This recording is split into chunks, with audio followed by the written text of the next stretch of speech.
Welcome to Catfish Weekly. That was good. There we go. Almost time for Lyle's big night, you know. So It's almost, yeah. We're getting ready to go. How's everybody doing tonight? Oh, Peachy keen here, brother. Yeah, I know you. Chad's wore out. It's only Monday. Good Lord have You mercy. just got 6 more days, or 5 more days, 4 more days. I don't even want to think about it. Okay, Mark, I'll try to change that. What? He says I got the wrong mic You again. got the wrong mic on. Oh, Lord have mercy. Like, Well, while you're doing that, I'm Chad.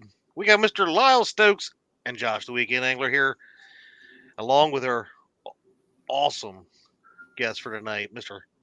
Captain Terry of Hooked on Cats LLC. Welcome, Mr. Terry. thank you. Glad to be here. Finally got these guys to get you on here. I've been asking for months, but I was like, if you guys ain't going to do it, I'll ask him myself, but whatever. That better, Mark? There you go. That's There you much go. better. That's the right one. Okay. I don't know how this stuff gets off. I see Chad went ahead and done the introductions. Well, And yeah. thank you for that, because I want everybody to hear me. If I got something to say, I want you to hear me. You're going to hear it. Yeah, I'm sure we'll hear it. Let's say hi to everybody in chat real Let's quick. do it.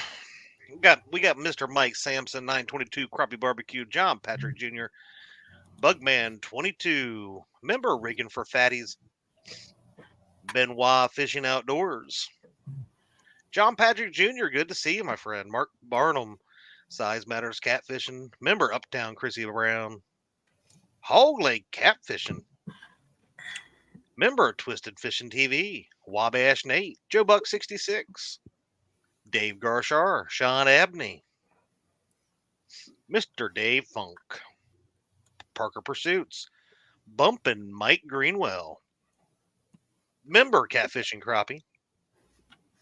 Belated happy birthday to him, and happy birthday to Mr. Tim Molina today. Let's see. Da-da-da-da. Member Get Hooked on DE Fishing. What's up, babe? Stan 3. There we go. Mr. Whisker Dreams, Bank Fishing Adventures. Mr. Sonny Parker's joined us tonight, guys. I feel honored. You should. Mr. LG Bass. Nathan Helbush. Mr. Maurice Cason. Dale Hayslip.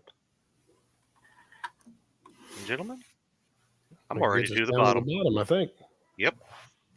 Guys, if you haven't already, go ahead and give that thumbs up button. It's going to be a good show tonight. It's always a good show whenever we have Terry on. Yeah, it's been a while since Terry was our guest. Yeah, it has. It's been a little while. I don't know why we waited so long. Just, one of the things, I guess. I know why. Tell me. Because I've asked for how long have I been a co-host now? 2 years. If we could have Terry Rogers on, because I always wanted to be, on the same screen as a legend like Terry Rogers. That's true. Oh, hey, legend is a very loose term that I just don't use. It's kind of like the pro thing. It's not every day you get to be on your, on screen with one of your everyday heroes, but that's okay. Oh yeah. I mean, honestly, it's not. Holy crap! Oh, yeah. Honestly, it's finally, it's great to finally have somebody else on screen with me that is as talented of a catfisherman as. All right, that's enough of that. Yeah, that's a little too much. It's fun, but the fun stops at some point. Yeah, I got some boots around here somewhere. I got some hip waders, I think. You may need them. Hey, Chad. Yeah. Say, Sorry, is that a PC fun? That is a ghost horn. What? What? Ghost horn. It is a Amazon special. Never heard of it before. Yeah, neither have I. It's why it's sitting up here and not in use. I understand. What is that you have, Chadwick? I don't know. It was what is it? Pisca Fun 60 or something? Yeah, it looks like PC Fun. They have them on sale. Do they have one sale right now? Yeah. Cool. I don't know if they're any good or not. I asked a guy today about it. Actually, Mark with Catfish and Crappie. I thought he had some of those round reels like that, but what he had was the spinning reels that they have, okay. which is also Tell you what. awesome. I use the PC Fun 60s, the Chaos 60s. I mean, I'm not plugging them or anything, or anything like that. But I tell you what, if they hold up to what I put them through, they got to be halfway decent. I agree. Yeah. I mean, That really, is the exact reel that's on sale right now. yeah, they're really good reels. I mean, I think so. I mean, I've had one or two Especially little for problems money. here and there, but everyone's going to have a problem or two. Nothing is perfect. Right. So, Right. yeah, they're pretty decent reels, I think. I really do. I mean, especially for the price. Yeah, they're very reasonable. Mm-hmm. I was Definitely. actually thinking about that. I don't have any. I do have some of their fly reels, more than one, plurals, Yeah. multiples, but they're very good. Yeah. No complaints. But you don't put the pressure on a fly reel No. with what I'm catching fly Yeah. fishing as you will catfishing a lot of times. I'm catching bluegill Right. and sun perch and stuff like that, and I never reel them up. I use the line and just drag them in. Right. But I do that because I enjoy doing it, and I need bait sometimes, and I like to eat them. But when you're guiding, if you got something that'll hold up every day out there beating them fish around, because one day you're liable to get a 70 or 80, and the next day it'll be 20, 25s. There's no telling what it'll be. And if they'll hold up with a guy like you, then they're probably all right. Yeah. I mean, our just everyday run of the mill fish is somewhere 15 to 20 pounds. That's just your average run of the mill everyday fish. And several, we catch 30s and 40 pounders all the time. And then the 50 plus ones are definitely not that uncommon. I mean, and it puts a stress on a reel and all that for them to be used over and over and over, day after day. And these reels have actually held up. I mean, I can't say anything bad about them. I really can't. That's awesome. That's really good information. If people don't take anything away from this show, anything other than that, that right there is a winner. Yeah. I mean, they're, especially, just, for the average guy out there, the average Joe out there going out weekend fishing and all that stuff. I mean, I think they hold up really good. I think it'd be great for the average weekend Like angler. I said, I mean, you're gonna have a bad apple here and What there. you did there. Yeah, that's a good job. You're gonna have one every once in a while, that's got a bad worm gear or a bad drag or bad bearing, something like that here and there. Every reel out there has something like that. Somebody's going to find something wrong with every reel out there. Oh yeah. But that's just part of the game. Before we get into what we're going to talk about with you, Terry, what we're talking on this PC Fun reels, do you work on them? Are they as easy to repair, say, as a 6500 Abu Garcia? Because some of them aren't that easy to work on. Yeah, the internals in the 65s, or 6500, or comparable 6500. It's the PC Fun Chaos 60s. They're a little bit different on the internals, but they're all basically the same. Internals are a little bit different, but they are easy to work on. They're, parts can be a little bit kind of hard to come by here and there, just because, they're not an Abu. They don't have endless supplies of parts and service centers and people that work on them everywhere. But, for the most part, your average guy out there can take them apart and put them back together, no problem. There you go. Hey, we've got some new people that have joined us, Chad. Do you have them or? Well, No. let me think my thought here real quick. But the price point on them Pisca Fun 50s and 60s, replacing them is also a lot easier than replacing an Abu Garcia that's $150 to $300. I mean, I mean, you pay, $50 for a reel, and, if you have the worm gear go out on it, buy a new one, and then you got that reel, all the other parts on the old reel, use it as a parts reel. I mean, it's just I don't know, for me and for what I do and the way I operate my business, it's a win-win for me. So that's just the way, that's just the way I feel about it, though. I mean, I'm sure other people have other opinions, they're junk, they're made in China and all that. But hey, what is made in China nowadays? Oh, pretty much everything is anymore. I mean, really. I mean, you look at the Abu 7000s. Where are they made? China. They're made in China now. Exactly. I mean, so, that argument. They're still superior because they have the Abu logo. I got to throw that out. Oh, yeah. Abu for life. Yeah, that's right. There's a lot of stuff out there, as long as you got the quality control, in the manufacturing process, as long as the quality control is there, I mean, that's, that usually ensures a pretty good, there you go. That usually ensures a fairly good product. That's my reel.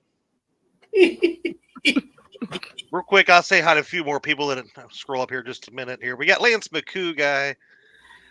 Who else has made it in here? Danny Stone, Danny Stone come in late.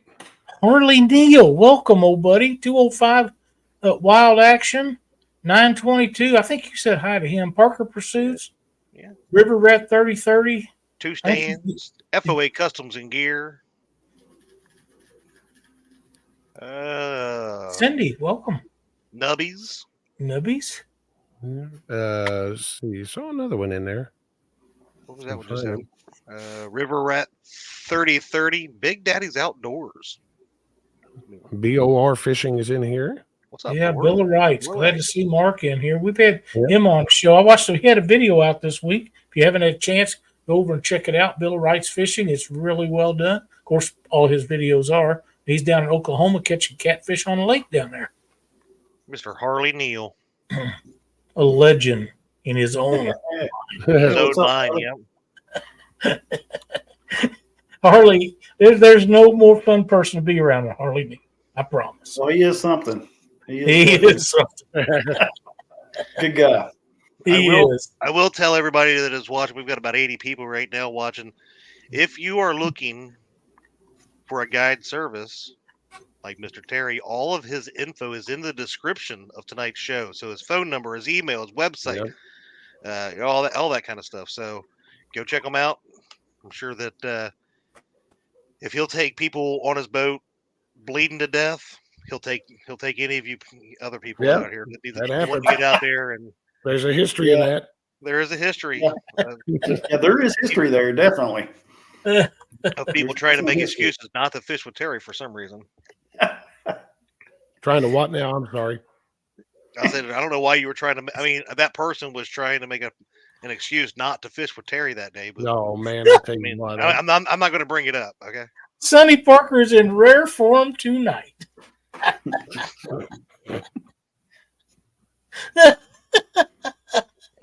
Oh, wow. I guess that's elf size, right?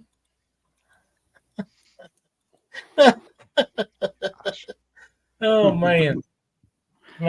You're very welcome, Mark, and keep up the good work with the great videos you've been producing.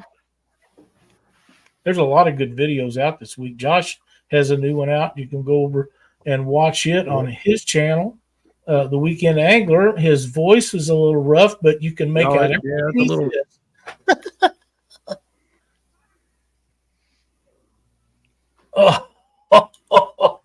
This is going to get out. This might get out of control, Chad. You better get the reel ready. He's right, though. I tell you what, Terry took me when I decided I wanted to learn to suspend drift.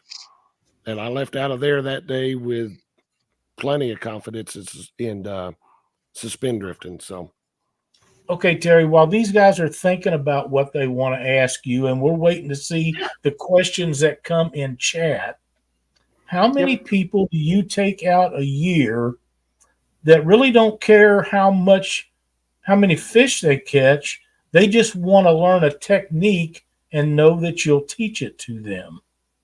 Several, believe it or not. A lot of people come out, and say, hey, I don't care how many fish we catch. I just want to learn how you do this.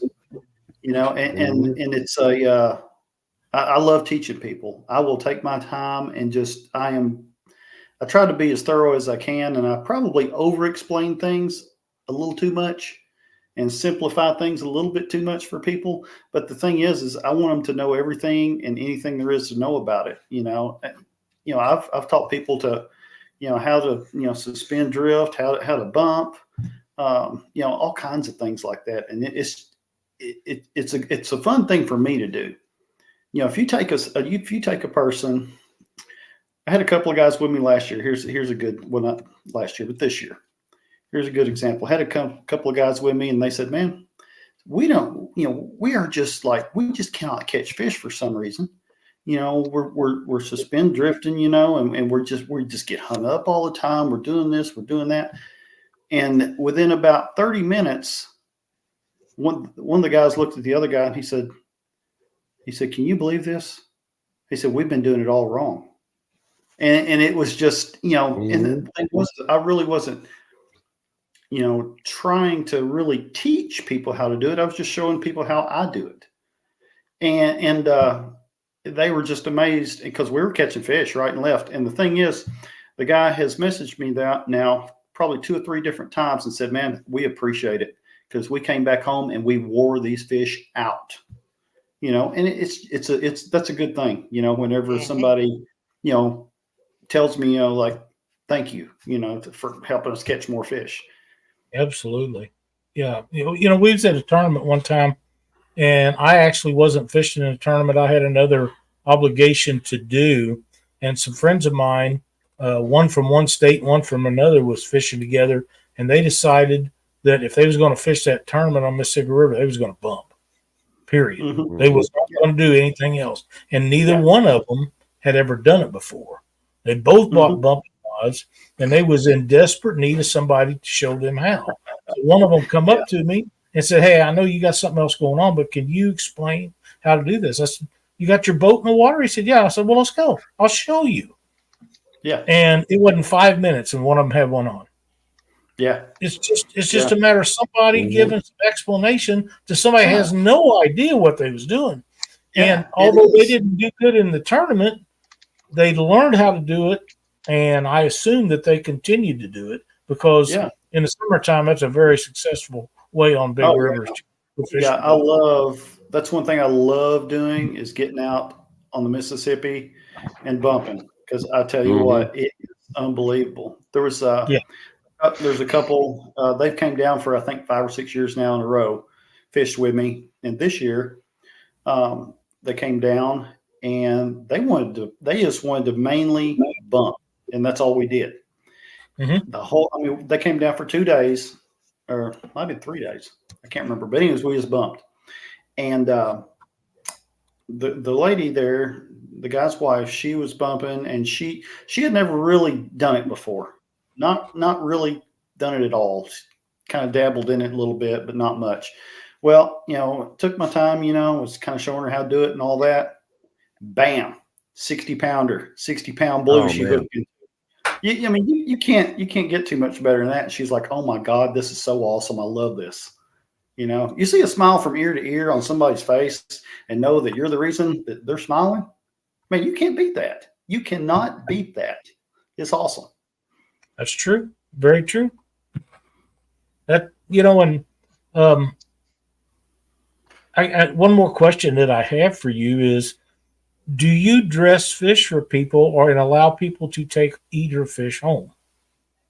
Yeah, well, as far as dressing them out, I do not provide fish cleaning services, but they are welcome to take as many cats home as they want below 20 pounds, but anything 20 pounds and over goes back.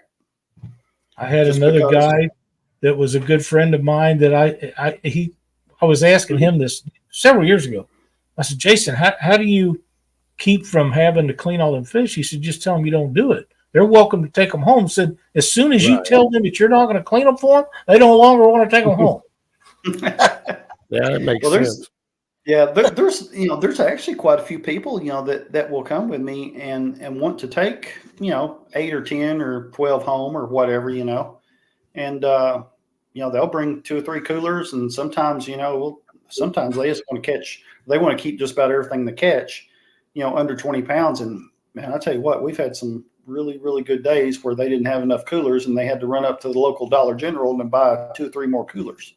So it's, Sounds like a skip day trip. That's a good day. Oh yeah, we have some pretty good trips. I mean, I'm not trying to plug myself or boost anything, boost my image or whatever, but we did have some really good trips.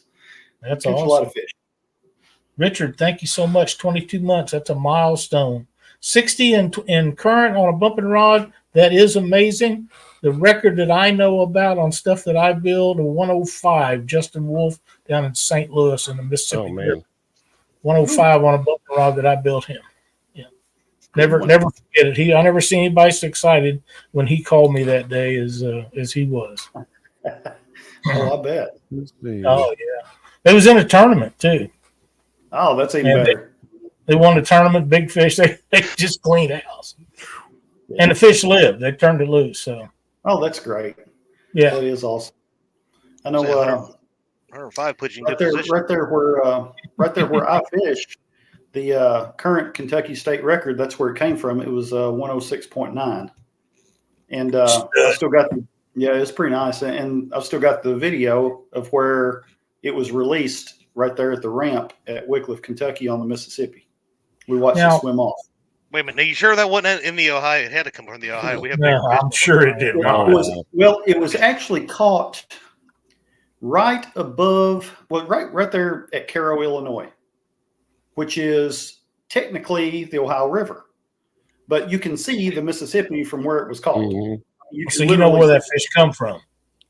Yeah, the Ohio. It was probably swimming. It was probably swimming down for. Yeah, I bet it was. I mean, it probably came out of the mighty Ohio to go into that weaker current so he could rest. And then you're the only person I ever heard call it mighty Ohio. Oh wow. I fish the Ohio, and it's not the mighty Ohio. So, hey, I'll have you know, we had almost about a 1 mile an hour current on Saturday. Thank you. how'd you even deal with that? I don't know. Stephanie, welcome. Stan 3 had a good question though for Terry. He wanted to know if you could walk us through a winter trip from first spot to last spot, and what you'd be looking for this time of year. Well, whenever I go out this time of year, it's really depending on the weather conditions, the river conditions, the current flow, and gosh dang, there's all kinds of factors that come into it. But you got to keep in mind, with these colder temperatures, the water's getting colder and all that. Well, these cats, their metabolism is slowing down. Well, whenever it slows down, they don't feed as much. They don't move as much. They want to go to these deeper areas and kind of hang out, kind of a little bit more out of the current. It's just so they don't have to, they don't have to expend so much energy, and they just kind of hang out in those deeper areas. And that's not to say that they won't come out and chase a bait, because I proved that wrong the other day in that tournament. I mean, we were hammering these fish in 4 mile an hour current on the Mississippi River, bumping.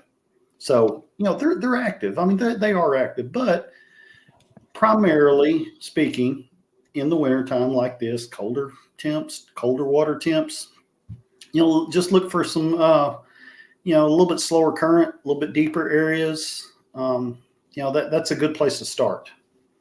Then just kind of work around the edges of those. A lot of structure. I like fishing a lot of structure in the wintertime too. They'll hang out around a lot of structure. They do that, all year round.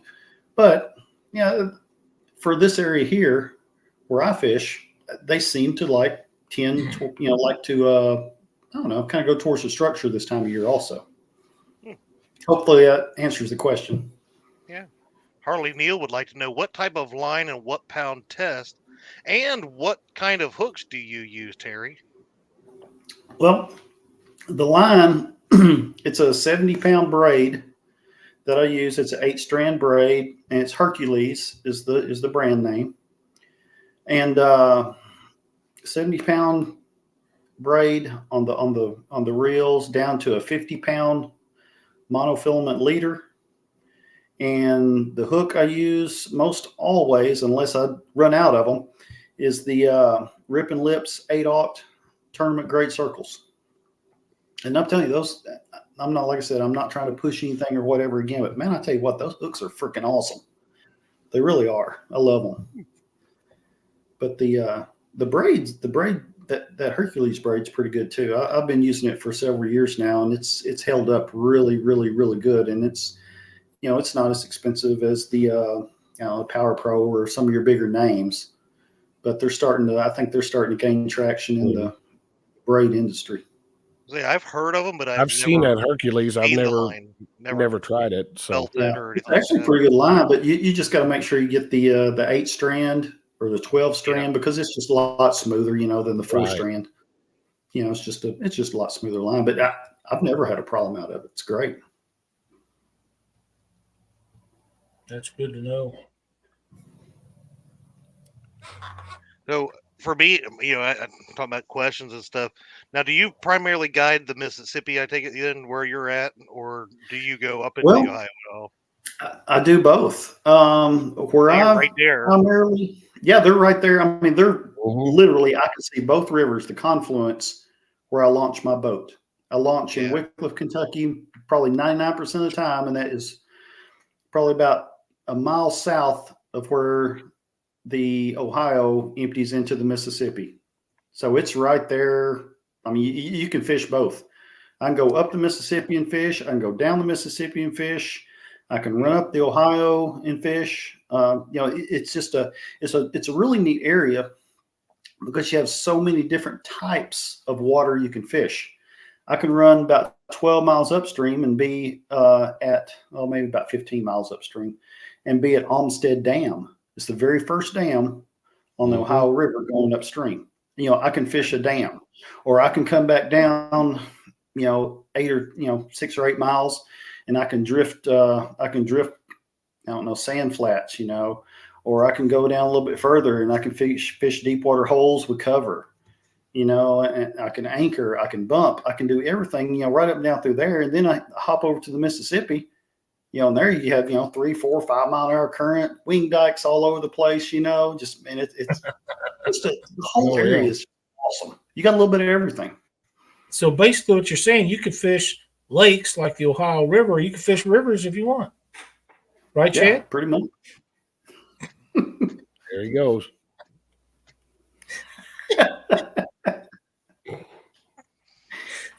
I got to get him when I can, Terry. Anyway, I don't blame you. Believe me, I've shared a boat with Josh before. I know. Yeah, they ain't no kidding.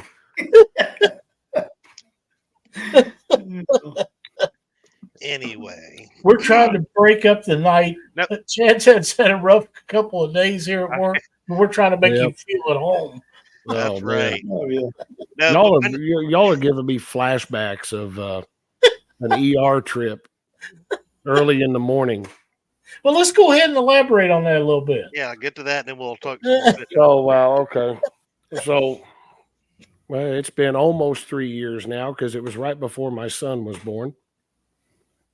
Terry asked me to partner with him on one of the tournaments launching out of Olmsted. Oh, yeah. I wake up late, run in, get my stuff, decide that I could save time and get myself out of the house faster by going ahead and putting my socks on in the laundry room and then running through the house on the hardwood floors because that's what smart people do. Yes. And so I go to turn to go to the go back to the bedroom, and my feet keep going one way, and I go the other, and I run my head smack dab into in the corner of the archway in that outside corner on the drywall. And I hit the ground, and I'm seeing stars. I go, that's going to leave a mark. And I ran my hand down my face, and it was blood. And so I went and woke my 8-month, almost 9-month pregnant wife up at the time. And she took one look and said, we got to go to the ER. I think Greenwell was supposed to fish that with us too, if I remember right. Yeah, and his alarm Mikey- clock didn't go off or Mikey something like overslept. that. Yeah, Mikey overslept. I overslept. Terry launches on his own, and so we go the ER. They stitch me up, and I'm scrolling through Facebook while I'm waiting on the doc to come in, and I see Terry going, "Is anybody available to fish a tournament?" One guy overslept. One guy's at the ER, and I'm like, "Man, I will fish that tournament with you if you'll meet me when I'm done." He's like, "Are you serious?" And he did. I thought he was kidding. Nope. I really thought he was kidding. And I went down there all bandaged up. He goes, "What in the hell did you do?" But we didn't do bad in that tournament either. So no, we didn't do bad. I mean, we did pretty decent. It was respectable. Fish and, fishing pretty much. regardless. Terry, I think I told him, look, you get any blood on my boat, you got to clean it up. I tell you what, if you would have seen him, I should have taken a picture because he was bandaged up. And they had me all bandaged up across the eye. He was on some painkillers. That video's on my channel. That video is on my channel. I'm in there with all bandaged up in that video. So good times. Yeah, you know, a fisherman's a fisherman. They don't. Oh, hey, I tell you, that's hardcore. That's hardcore right there. Whenever you but I tell you what, and then still go. I like to laugh, and we all like to laugh and joke around. They don't have a sense of humor in the ER. Yeah, that's the part you left out right there. And so when the triage doctor asks you what happened, and you have your very pregnant wife sitting there, he don't find it funny when you look at him and say, "Evidently, don't make the pregnant girl mad." Because I had no shortage of about 5 different people come in there over the course of the next 45 minutes asking me what happened to me. They were all, I guarantee they were making sure my story stayed the same. We were probably about half a click away from from the cops getting called. Yeah. Domestic disturbance. That just tells me that them people have no sense of humor and probably need to lighten up a little bit. Yeah, just a little bit. Yeah. Stan said he fished the first winter blues with a broken rib that happened that morning. Yep. Did his wife have the ribs? She may have. Diane might have put a wallop on Stan. He said he slipped and fell on the boat ramp, but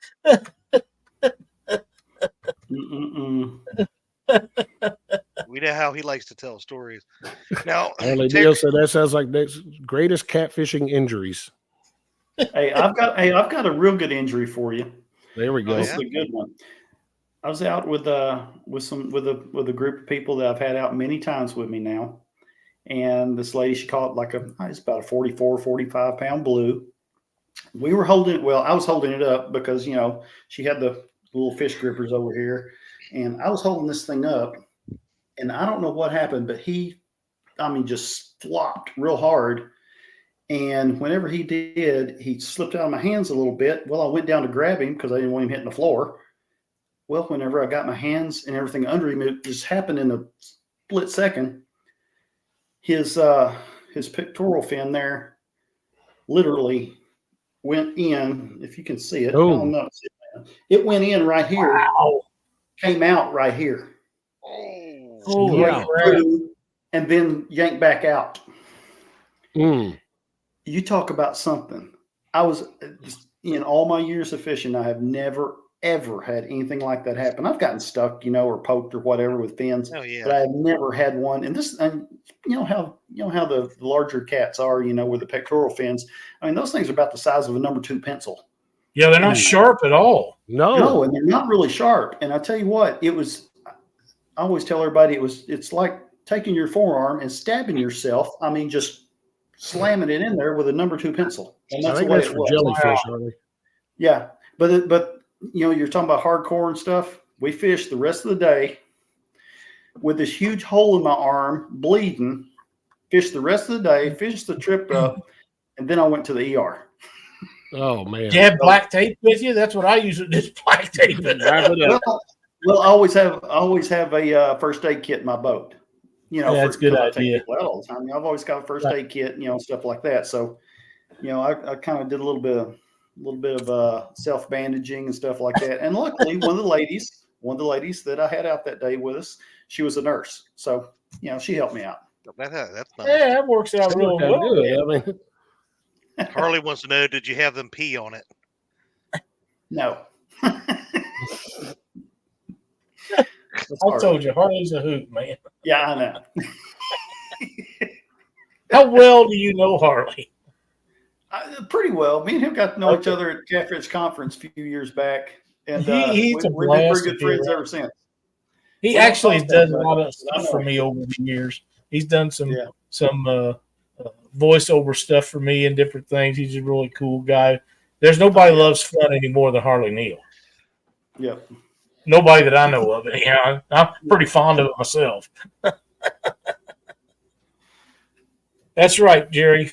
Electrical tape, super glue. super glue, yep. There you Oh go. yeah. That's right. Best stuff ever invented.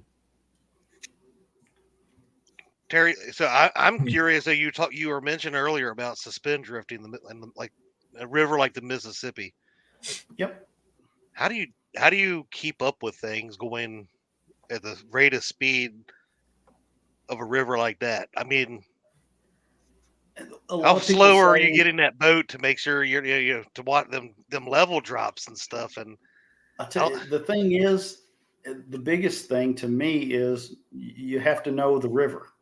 You have to know where that bottom is, what that bottom is doing, and what it's going to be doing. You know, you've got to. You can't.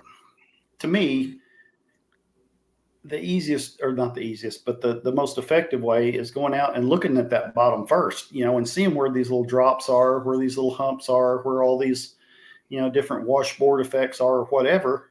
You know, and seeing where the deeper areas are, or whatever, and then tailoring your drift, okay, you know, to the conditions on the bottom. Because you go out there in a 3 mile an hour current and start drifting, or 4 mile an hour or whatever, and start drifting down through there, you know, you're going to have all 6 lines, you know, tangled up and wadded up and hung up on everything. And it's you know, you've just got to know. You just have to know where you're fishing. You really do. And a lot of people say, you know, oh, there's no way, you know, you can't drift in suspend drift in 3 mile an hour or 4 mile an hour current. Well, let me tell you, come on out with me. Just Yes, keep you putting can. weight on. Just I'm keep telling adding you. weight. A lot of people say you can't, but I'll proof positive. You come with me, and I Absolutely. guarantee you can.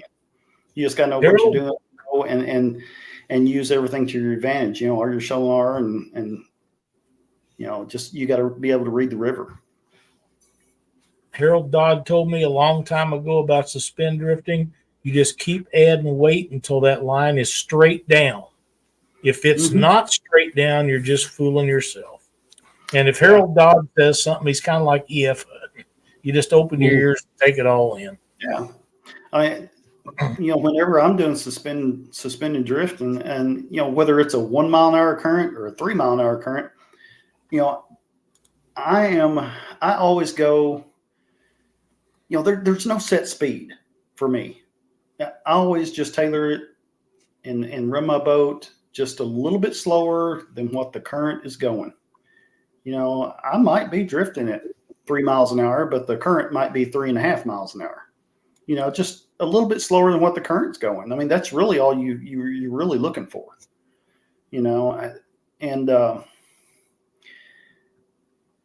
now I don't know. It kind of, you just got to really get out there and play with it. You really do. It's the way I've done it. I mean, it's been, you know, years for me kind of perfecting this fast water drifting, you know, if you will. And it takes a little while.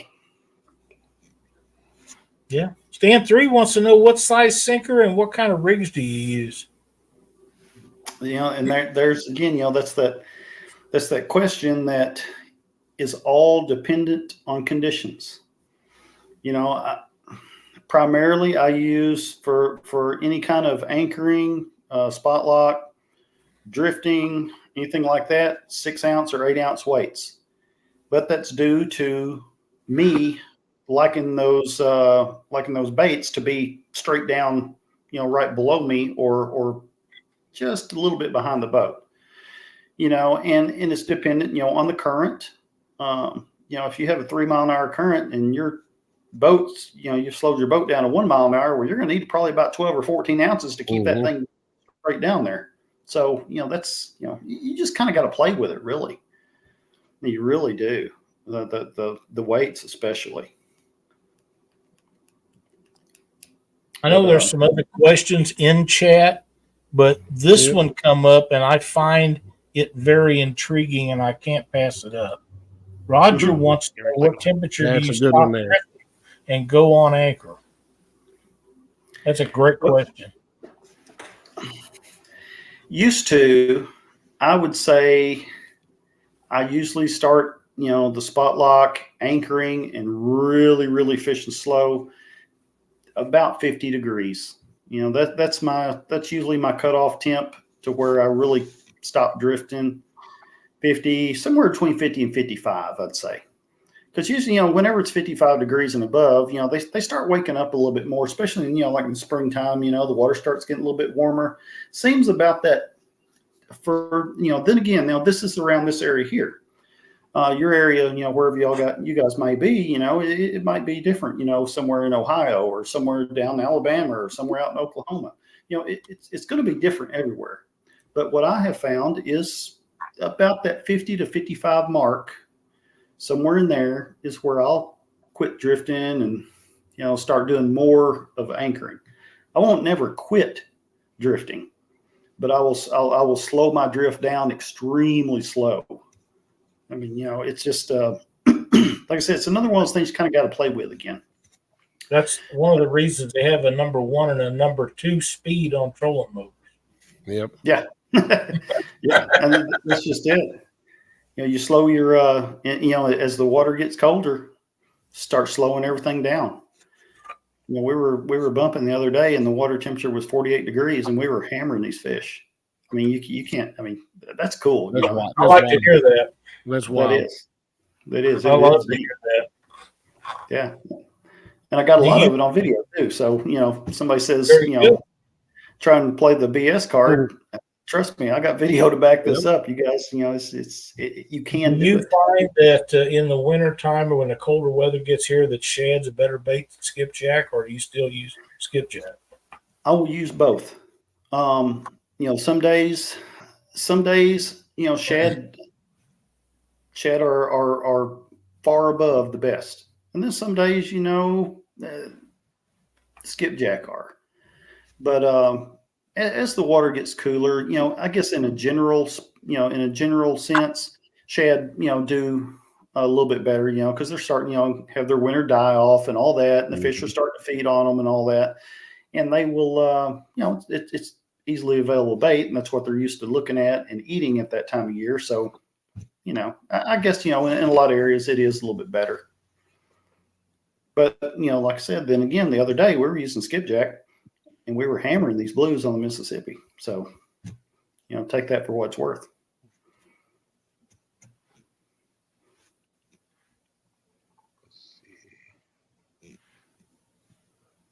Yeah, I've noticed here recently we're starting to see that changeover where the Skipjack is just getting pecked to death by them babies, but the actual bites are coming off of Shad more often now. We went from really big baits to now it's a Shad hit within like 2 weeks. Yeah.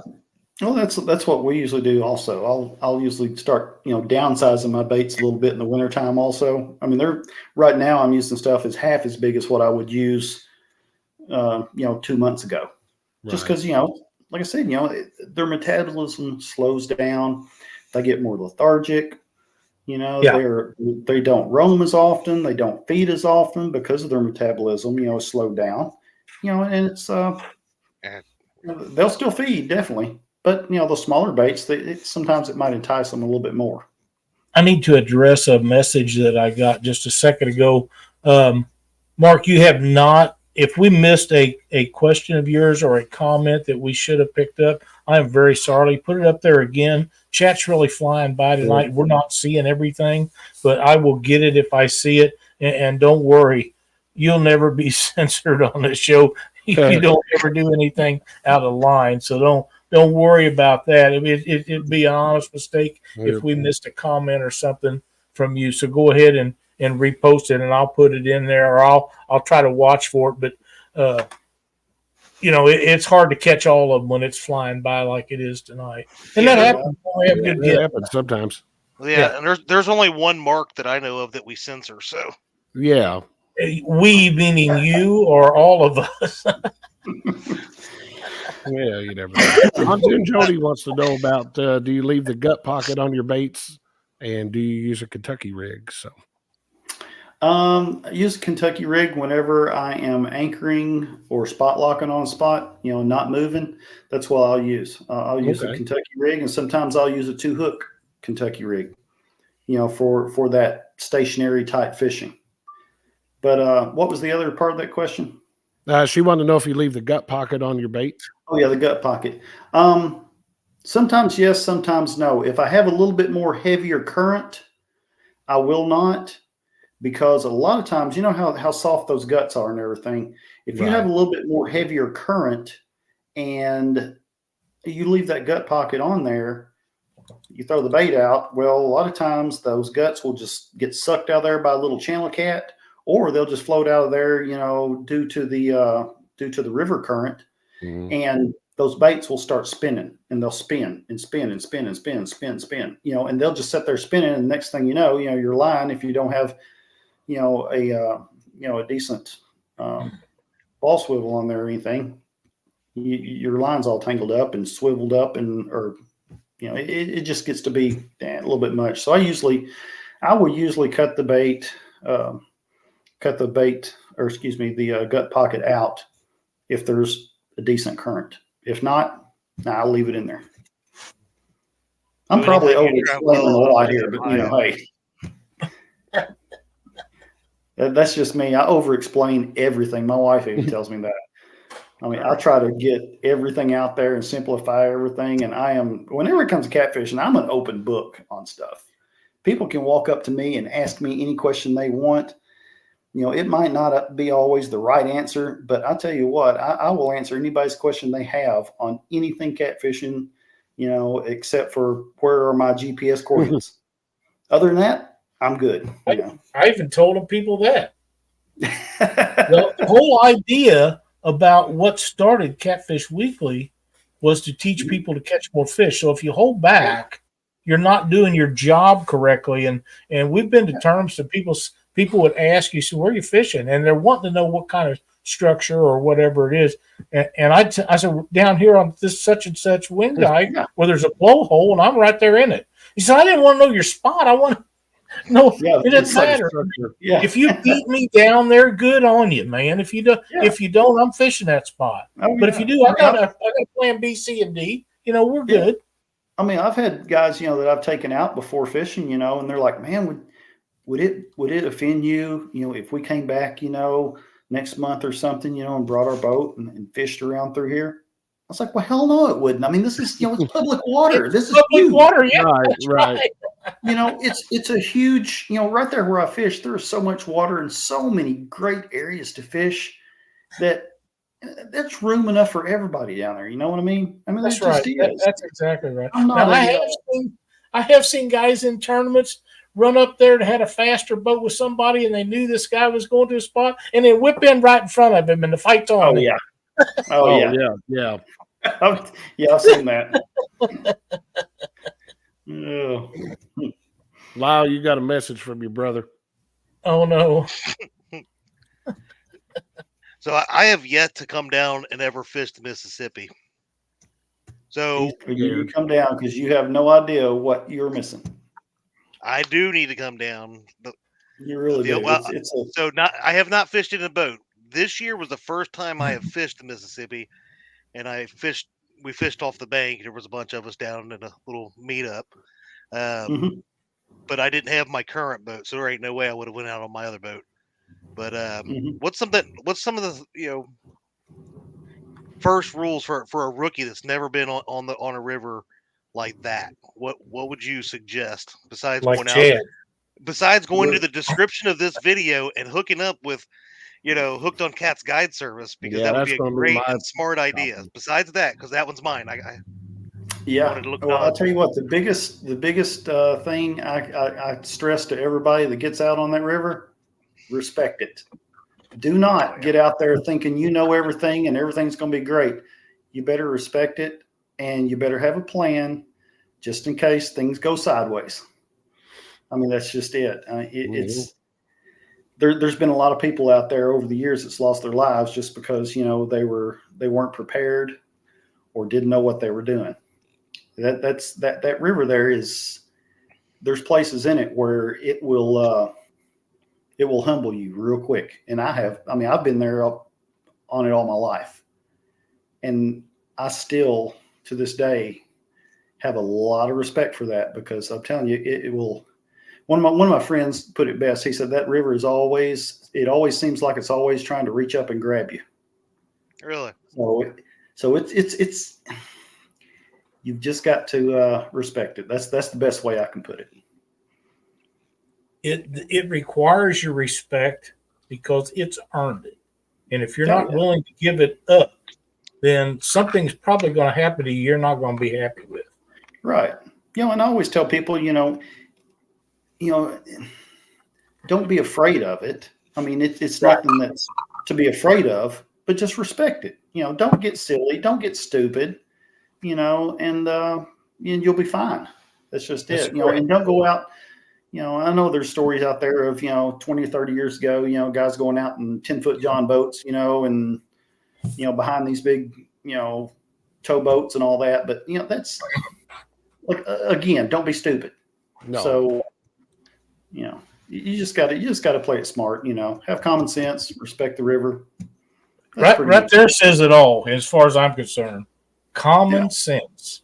That may be a lost art form in our society today. I'll tell you what, it's a dying art form.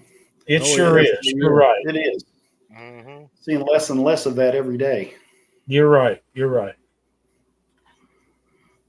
And James Dockery, quit sending them nasty messages in our messenger.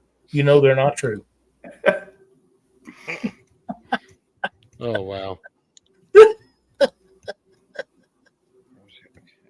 But James did say that river alone will jump up and bite you.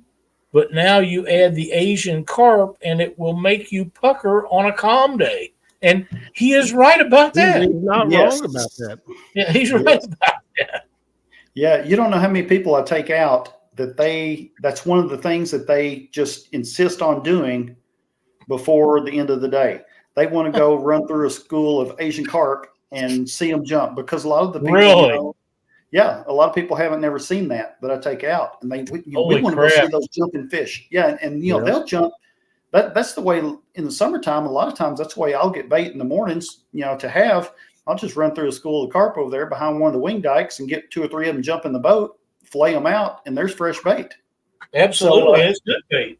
And that's what I was going to ask you about using Asian carp for bait. What your thoughts were on it? It is. So.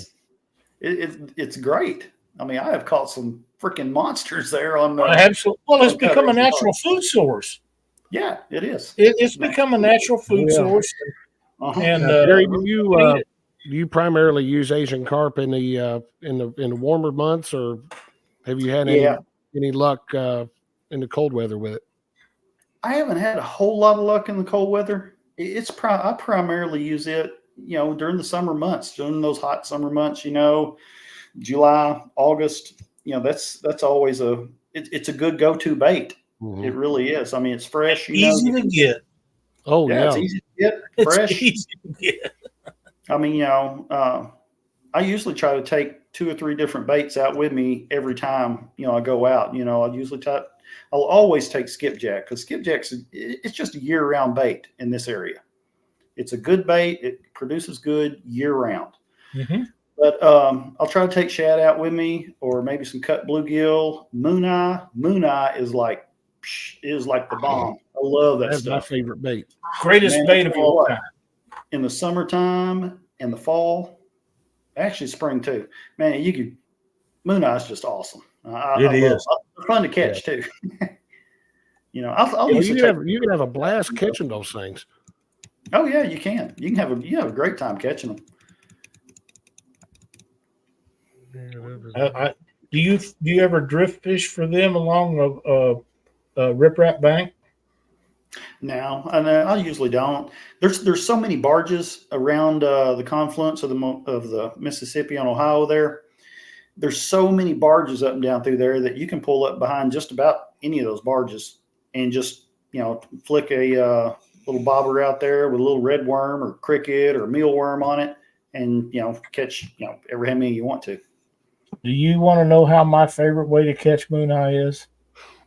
What's When that? they're stacked in around them barges like that, go upstream with a cast net and tickle that barge as you throw that cast net, and you'll load up on them bad boys. I'll tell you what, awesome. I was below Metropolis, Illinois, I don't know, a year or two ago, and I was fishing for mooneye, and I kept seeing so many of them, just like you said, they were just, within a millimeter of the barge. They were just rubbing up against it. Mm-hmm. And they were constantly just up and down, up and down, and up and down it. And I thought to myself then, man, if I had my cast net with me, I'd probably throw out there and nail several of them. Absolutely. We used to go down to St. Louis, and there was an old barge that had been there for as long as I could remember. Mm-hmm. And you could always go there and get a few. If you needed bait, you could always go there and pick up a few, and that's how I always got them. Yeah. But if you get some crickets and a bobber, you can drift that crickets and bobber right down a riprap bank and usually catch the hell out of them. Oh, yeah. They're my favorite bait by far for catfish. Yeah, they're awesome. I'm telling you, you can't get too much better fresh bait like that than mooneye, in my opinion. I agree. Jeff Beal wants to know what your go-to fishing rod is. I use the Rippin' Lips HD rods. They're a great all-around rod. You can anchor with them. You can drift with them. I've even bumped with them before. They're a little bit, big for bumping and stuff. Right. But Rippin' Lips Super Cat HD rods, they're 7.5 foot. And man, we've caught everything from 1 pound channels up to 85 pound blues on them with no problem whatsoever. They're just good rods, good all-around rods. And I know there's all kinds of companies out there nowadays that make really good rods. And the thing is, it's all about personal preference. It really is. I'm not saying one rod is better than the other one or anything like that, because everybody has different preferences. Some like a stiffer rod, some like a slower action or faster action. Some like an 8.5 foot rod versus a 7 or 7.5 foot. It's all about personal preference. But that's what I use. There was a question here. So, yeah, Bill writes actually nothing wrong with ugly stick. Not at all. Nothing wrong with ugly stick. I tell you what, there's probably been more catfish and other fish caught on ugly stick rods than any other rod in history, I'd say. Absolutely. Oh God, they're all over the place, and they're great rods. They really are. And you know what, Terry? That comes from back in the day when they come out with those, whether you was fishing for panfish or bass or whatever it was for, they marketed them so well.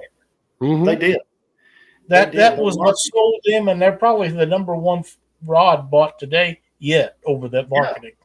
Oh, I don't doubt that a bit. I wouldn't doubt it a bit, because that's even people that don't fish know what an ugly stick is. Well, whenever you talk fishing and you say something ugly stick, a lot of people do. It's just a recognizable name because the marketing was so well, and they're a good made product. I mean, Chad was beat with one as a child, so I thought that was an ugly stick.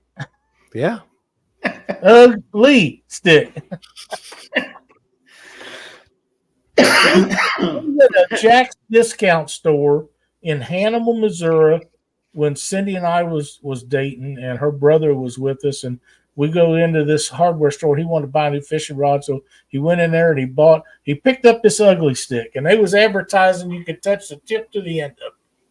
Oh, and he pulled it up and he said, "Hey, watch this," and he done that and broke it. Set it back up on a shelf, and he grabbed another and done that and broke it too. Oh my! The third one, he just went up and paid for. The other two sitting back on the Sitting shelf. back there. He goes out to the truck and does it and broke it too, and take it back in the store and get another. I said, Oh, "Don't do God. that no more." Oh wow. He broke Yeah. 3 of them trying to find one that'd do that, and never did. The last Oh, one, as far as I know, he's probably still got that one. But that was probably 50 years ago. You know, it was a long time ago when that happened. Jack's Discount's been gone forever.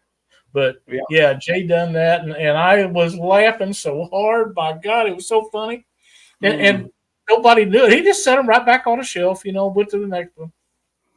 That's great. Yeah.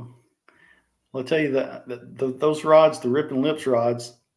Now, knock on wood, I've been using these things for probably, I don't know, 8 or 9 years now, and I've never broken one. And I've had those things twisted up underneath my boat and everything. I mean, they're just rods. They really are. They're tough. They are, and they're not expensive, and they're good, just good quality. Yeah, they're just good fiberglass plank. That's all there is to it. Yep. Yeah, they're just it's just a good all around rod. Yep. It is, and there's, like you say, there's tons of people that have great rods out. Some of them are in chat tonight. There's others that have been doing it a long time. From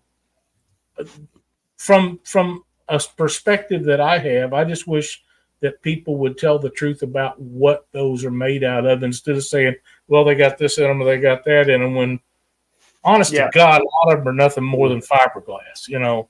But it is what it is. Where most of those are made, they'll put anything on the decal you want put on there, because they don't have constrictions like we have in the States. Yes. And that is a bad thing. But in reality, it helps them move their product. So is it bad, or is it, you know, you can weigh it any way you want to. Buy something you like from a reputable supplier and tell him thank you when you're done for supplying you catfish products. Yeah, I agree. How'd I do, Chad? Not bad. You held it together, and you didn't go too far in your way with it. I was sitting here, and I was like, I was just eyeballing this. Like, do I need to? Here we go. Need to pull it up, because where is this going to go? I wasn't quite sure. Well, we haven't got off on the Biden content yet. So. Oh, it didn't take long. Anyway. So again, ladies and gentlemen, Mr. Terry, all of his info to get a hold of him to book a guide trip. Just don't take any weekend that I have planned to go. Figure when I finally get it out. I don't know when that'll ever be, Terry, but I would love to come down there and go out there with you sometime. And I promise I'll try not to like crack my head open before we do it. Me too. I'd like to go with Terry sometime. I'll tell you, all three of y'all just need to get together and just come on down. Oh, man. You know, now there's a Catfish Weekly show in the making right there. I'll tell you what, that would that'd be be something great. right there. That'd be That great. would be. It would. Yeah, We'd have a blast, I know.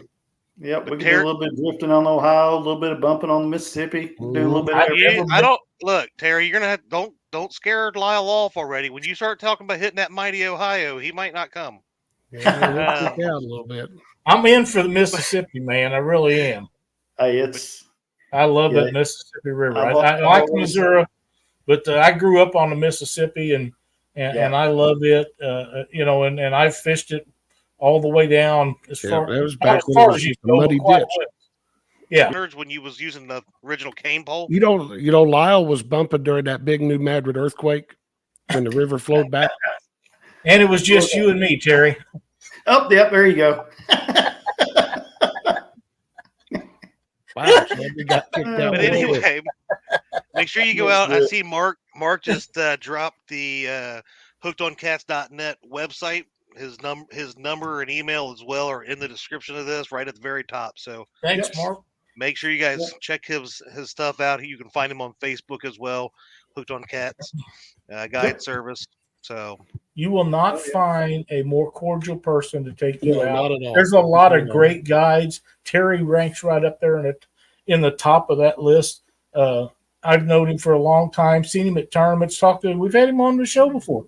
He's just a great guy. He'll give you a great tip. trip for a reasonable amount of money, and you'll learn so much. You'll be glad you did. Yeah. I try to treat everybody that comes on my boat like family. I really do. You gonna do Chad that way? Well, I don't know about that. That remains to be seen. But Wait a minute, We we're all have both that one wait, family member. we're both Kentucky dudes, and you're going to give them the. Never mind. Hey, there's fishing with squirrel. Hey, buddy, how you doing? Haven't seen you for a while. Can't believe a fellow Kentuckian would treat me like that. Oh yeah, yes you can. You're not from the right part of Kentucky. Hey, boys, before we leave, we was talking about next week being Christmas Day. Mm-hmm. What did we plan on doing for that? Thank you, Michelle. I don't know. Having a show. Hey, thanks, Michelle. Well, we'll be here. Yep, we'll be here. And we got New Year's coming up too. Yep, we talked about doing maybe open mic next Monday night here on Catfish Weekly. And there's a lot of people that do all their Christmas stuff in the mornings or throughout the day, have dinners and different things. And then when night comes along, because we don't have to do a show on Christmas or New Year's, but when night comes along, they're sitting around going, "Oh my God, I need too freaking much." Yep, ain't got nothing else to do, and you can come in here, and we'll be on Catfish Weekly. We'll have some fun. If there's not a lot of people, we might cut the show short. Yep. If we're loaded up, you never know. Yeah, there it goes. And then the next week is New Year's Eve. And starting at 8:00, we'll be on my channel, The Weekend Angler, doing the open mic night like we do every year, and ring it in the new year. Give a big finger to 2023 and kicking it out the door. So that's a nice way of putting it. That's right. Two Stan says, "Woohoo! Open night. I need a show." Stan 3, how do Catfish Weekly? How to do Catfish? Oh wow! Shots fired. There we go. Stan 3 was a great guest last week. He was a great guest last week. Thank you, Mark. Glad to have you in here on the show tonight. We'll set you up with a day if you want to come back on as a guest also. It's been a long time since we had Mark on here from Bill Wright's Fishing. Yeah. You never know. Yep. You don't. But we have got a guest schedule for January 8th. Did I approve that one? Did you? Probably not. So you might need to run that by me. I'm pretty sure I did. I'm pretty sure you did. Oh, okay. Look at there, Missy Kenny. We'll be live. We'll be open mic. I don't know if we're going to tie jigs or what we'll do, but chances are, yeah, probably. I can say that I will not be tying jigs. Oh yeah, I forgot you broke your. I still haven't replaced. I haven't replaced my the rest of my jig thing here, where it's. You can stick a piece of all thread down in there, tighten it up, and put a pair of vice grips that Chad would put his Angler of the Year trophy on if he had one. How do you get you off of it? What are you doing? I don't know what he did. I think he kicked me out. I thought about leaving. But yeah, definitely, we would love for you guys and gals to hit that thumbs up. Terry's an awesome guest. We'll be doing that. Did side with Lyle. We'll be doing that show, but we'll be on. I thought you were a Kentucky guy, man. I did. I don't know why. Kind of like went straight out of my mind there. That's all right. Kentucky doesn't claim him. There's another Kentucky guy that thought I was some jerk from Illinois. That they're all dead to me now. I don't like any of them. Wow. But anyways, that's beside the point. Well, you're still invited. Might let you use hers, Chad. Thanks, buddy. What? Dee said she might let you use hers. I forgot I bought her one. One what? Fly tie or jig tie and vice. Jig tie and vice. I forgot she had that in there. I don't think it's ever been open yet. Oh wow! Wow. Well, she's busy. She probably don't have time to fool with you. Hey, Lyle, you know what we do have this week too, and we didn't have The last week. bragging board. We Do got we really? bragging board. Yes, we do. And Awesome. I'm so excited. so before we play this, there's been, if there's ever been any doubt whether the last part talking about how to get on the bragging board is just I reuse that every week, you're gonna be able to tell this week that part gets reused. Because suddenly my voice gonna change in this. But there's some good fish in the bragging board, so let's take a look at it. Let's do. Let's see it. Howdy, folks. It's time once again to take a look at the Catfish Weekly Bragging Board. This one covers through the week of December the 18th, 2023.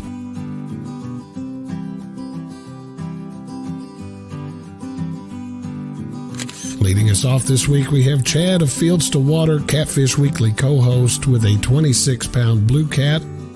Congratulations, buddy. That's a nice fish.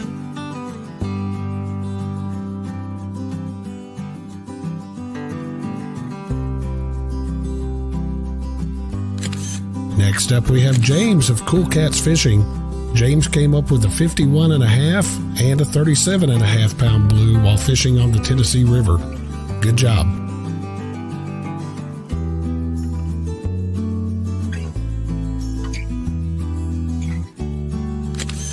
Cindy Stokes took advantage of some of the warmer weather and come up with some nice blue cats of her own. Congratulations, Cindy. I'm glad you got out there and showed Lyle how to catch some fish.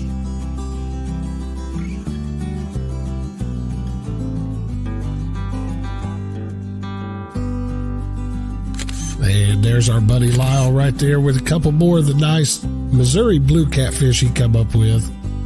Enjoying that warm weather while they have it. Congratulations, buddy.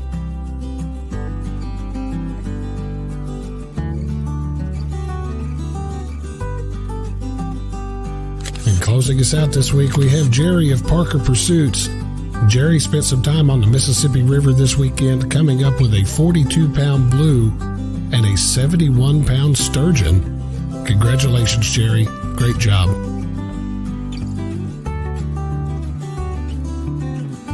Don't forget, guys, you too can be featured on the Catfish Weekly Bragging Board. To be eligible, the fish needs to have been caught within the past 14 days, and we accept pictures of any species of fish.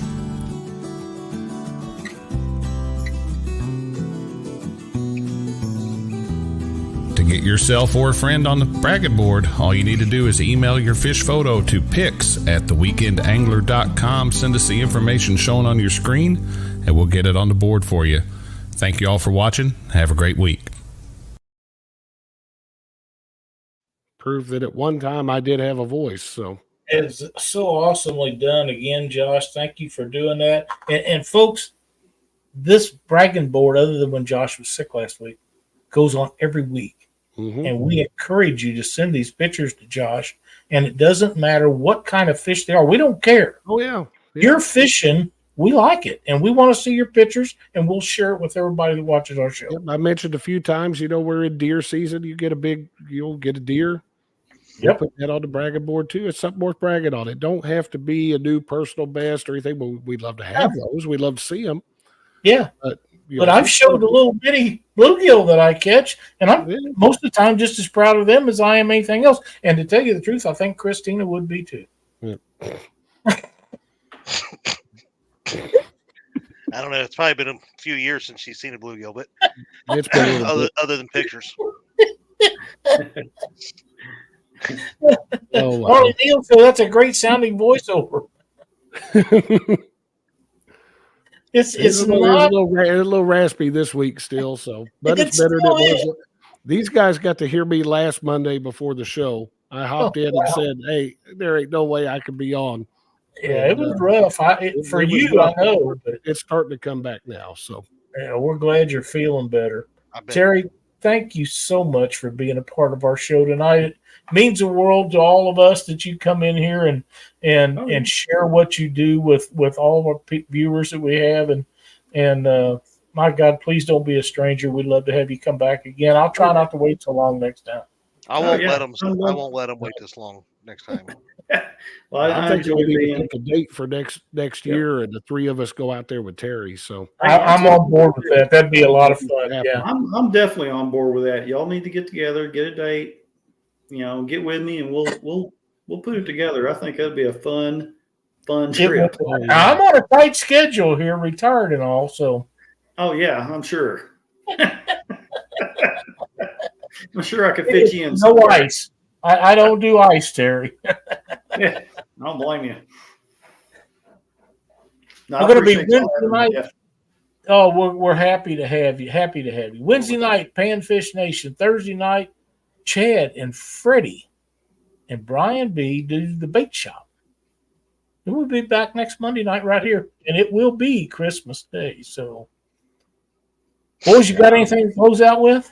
Be good. Lyle's checking his list. I'll say this is the final. This is the final week to be put on Lyle's nice list. The Dockery's already on the naughty list. I just want you to know he's already on it. He's already accepted he will never come off that list. He's fine. He Yeah. don't care.